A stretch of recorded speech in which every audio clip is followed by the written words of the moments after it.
Serious, detectives, police officers of Reddit, what case did you not care to find the answer? Why?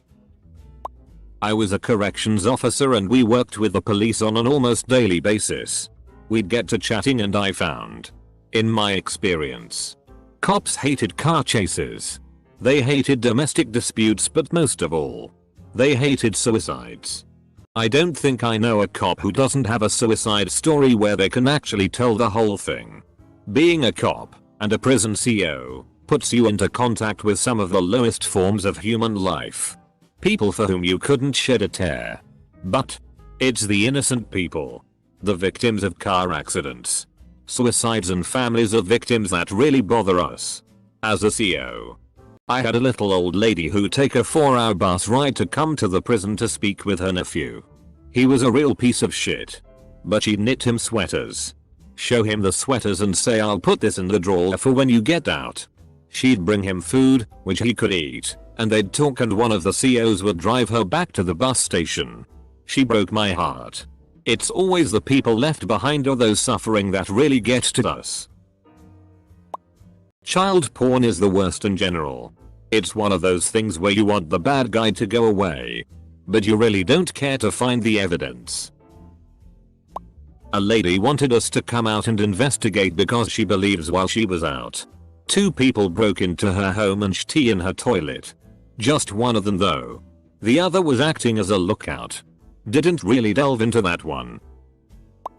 Large city police officer here. Every day there are jobs we get that we don't really care about. Most people would be surprised if we said we found stolen cars and returned them to the owner without much investigation afterwards. Most retail thefts in the city are reported and receive no further investigation. If all the store has is a short video of a dude wearing a hoodie walking out a store with $40 worth of merchandise, there's not going to be much investigating. A retail theft will never be a big city priority. Vandalism. Unless there is a video of it. We personally witness it. Or we get a confession we can't arrest. We just take the report and refer them elsewhere. Sadly, in so many cases, the shooting victim won't tell you at what location he was shot, let alone the circumstances surrounding the shooting. The first part of the investigation often involves disproving the victim's account. Guy says he was shot on 5th Street and walked to the hospital. But you have reports of sounds of gunshots on 15th Street and have video of him being dropped off in an Impala. Many times it's a case of retribution or neighborhood beefs, where an accurate narrative by the victim would require the backstory that he shot the suspect's friend the week before. It's disheartening when the main initial thrust of the shooting investigation is to figure out where it happened and why. And then the victim goes AWOL and provided a bad address and phone number. So then you need to hunt him down to convince him to tell you what really happened. This all takes hours and hours away from investigating lesser crimes where the victims are honest and forthcoming. Edit. If you're thinking if he doesn't care, then why should we? Yeah. We often think that way. But ultimately there's a guy out there shooting people we need to find and get off the street. Ex-cop. NSW, Australia. 7 years. I really never wanted to find the answer to 2 particular murders in my area. 2 known sexual offenders were killed in the space of 8 weeks. One was a rock spider, pedophile. The other used to drug women. The 2 issues were unrelated. Only one of the alleged offenders was caught, also a scumbag 1%. He was released after a week due to lack of evidence. I know it's bad to wish death on people, but these 2 blokes were just rancid. As a cop it was my job to find the offenders, but as a human I had no interest in solving the issue at all. Luckily I was never in charge of the investigations. Edit. Definition added for rock spider. Last week a woman called 911 to report that the wind was loud and making too much noise. She wanted us to find out why it was so loud and if we could turn down the volume of the wind. Added to better suit the post. We are often, if not always, dispatched to rescue calls depending on the severity type. Due to the fact that we are closer than FD. Responded to a 4-year-old who was unconscious and vomiting. Without getting into the details, it didn't take long after my arrival to realize it was a cover-up. My partner and I already knew where this incident was headed. But you keep your head down and try and do the job without getting emotional. Mother and father were both adamantly lying that the child had just eaten some junk food and had gone to sleep before he started vomiting.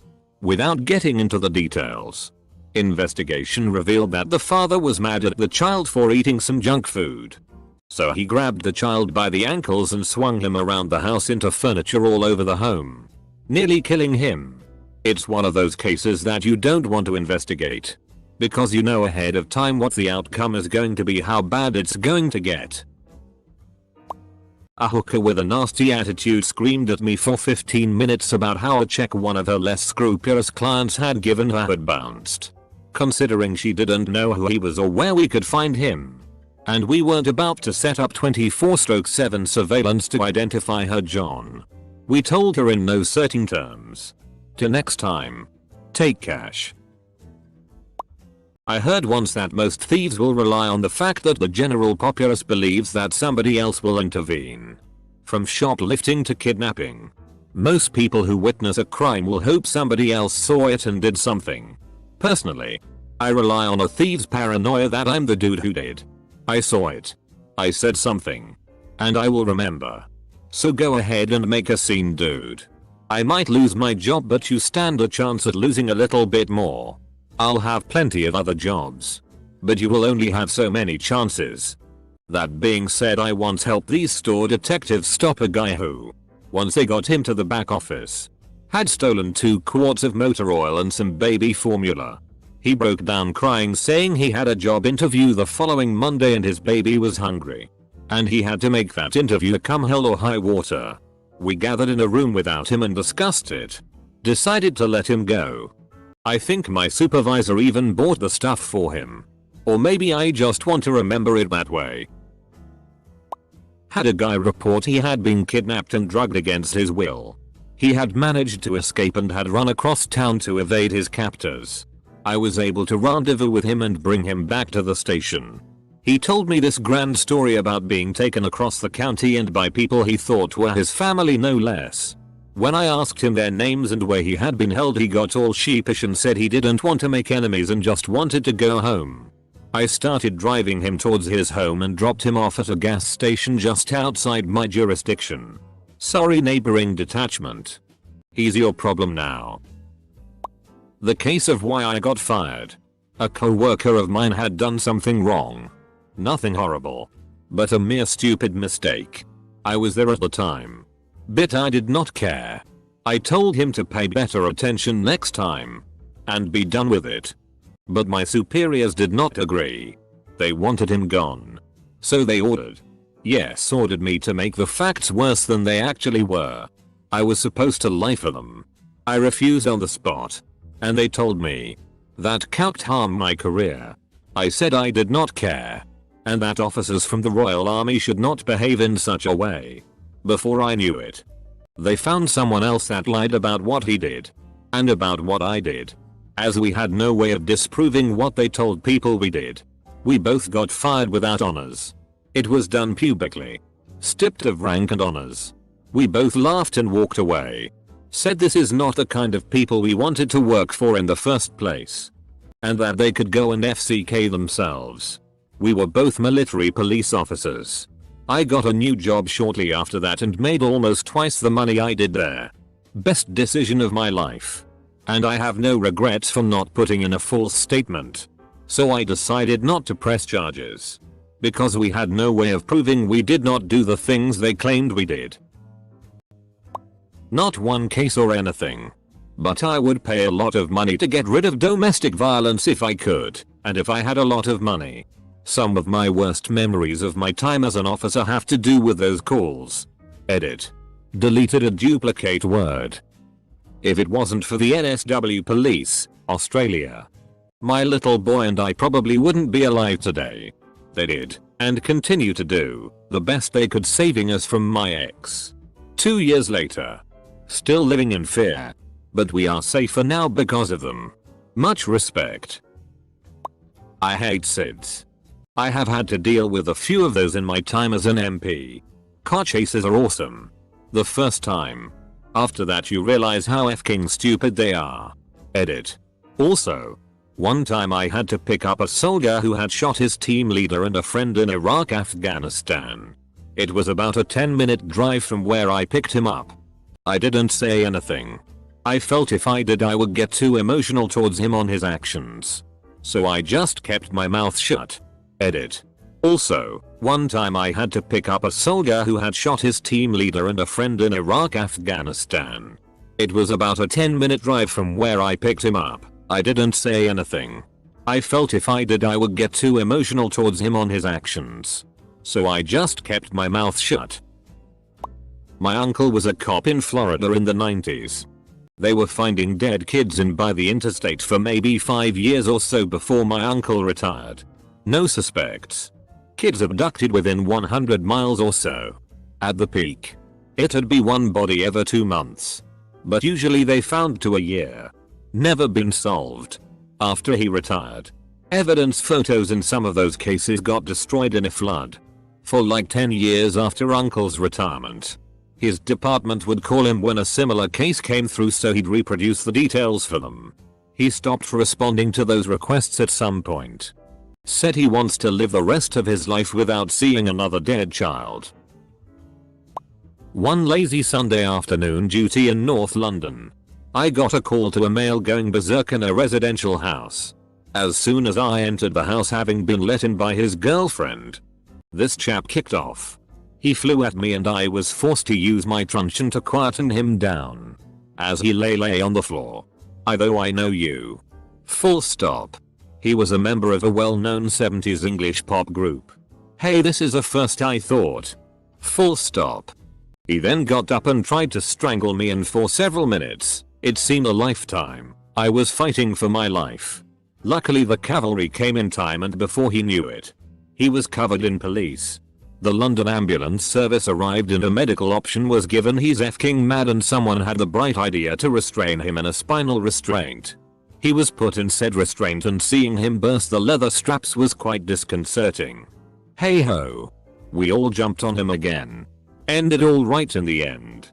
It was a very heavy LSD trip that went wrong. He was very apologetic when he came out of it. Not the cop, but the guy they didn't want to find. In 1983 stopped a guy that was beating a 6-year-old. I beat him pretty bad and got arrested when the cops got there. Several witnesses came forward and gave statements and the cops ran a warrants and warrants check and found he had a conviction for crimes against children. Still don't know what that is, and a restraining order to stay away from children. The sergeant made me a deal on the scene. They would not charge me with aggravated assault if I left, forgot they had me in custody. EMT here.